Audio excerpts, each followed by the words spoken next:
Masaya itong kwentuhan natin dahil lagi kitang tatawagin.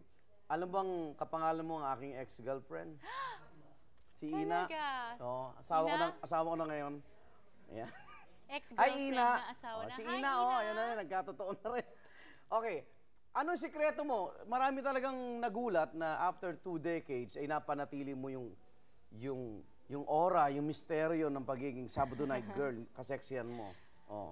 Ang sikreto ko ay napaka-madisiplinang buhay. Ah, talaga? Boring. Hindi naman, okay lang yun. So, hindi ka nagpupuyat. Hindi. Pero syempre, pag may work, puyat talaga. Yun, pero you know, taping. I watch what I eat. Okay. And I work out. Sabi ko sa backstage sa kanya kanina, takot kang tumaba, ano? Oh. Pero yung sa health mo talaga, health, priority kasi mo. talagang bonus na lang yun nga, na-maintain mo yung figure. Pero yung gusto mo talaga maging healthy ka for your kids, diba? Gusto mo yung pagtanda mo, hindi ka maging pabigat sa kanila, wala kang aches and pains yung pagtanda mo, diba? Kaya kailangan hindi ngayon pa lang, you do your best to take care of yourself. Pero bukod sa diet, ayan, so hindi ka naman vegetarian? Hindi. Pero, but I don't eat pork. Yun lang ang hindi ko kinakain. Okay. Pero I eat chicken, fish, beef, and lahat. I eat a little of everything. Yun ang maganda. Oo. Pero, bukod sa diet, sinasabayan mo ba to? Yung iba kasi mahilig din sa gym, ano? Ano bang ngayon ang madalas mong gawing sa katawan mo para pawisan ka rin? Zumba. I do Zumba 3 days a week. Ano? 3 days a week? Yes, and I do TRX, which is strengthening para mas lumabas yung muscles. Yung ba may hinahatak, no? Yes, suspension training yon. I do boxing also para walang loloko-loko sa akin. Wala naman. Kaya alam mo yung asawa ko may takot sa akin. Yung member siya ng Takuza.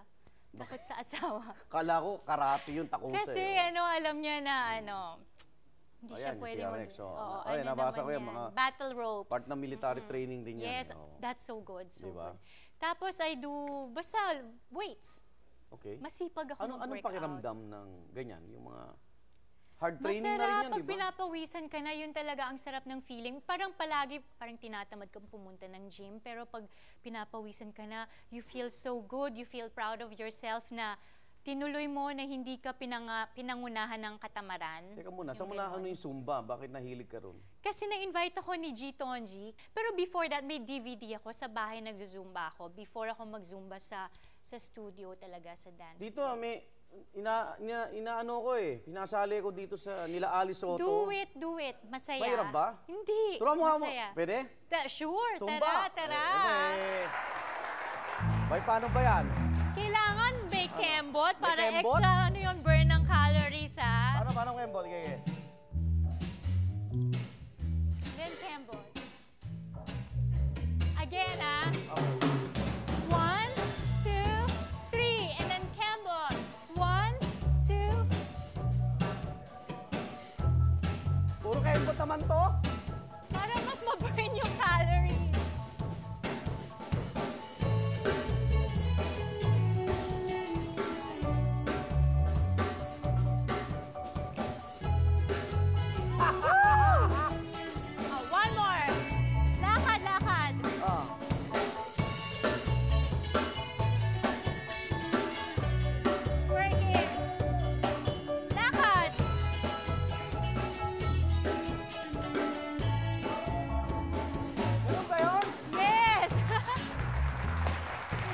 Zumba na yun! Okay!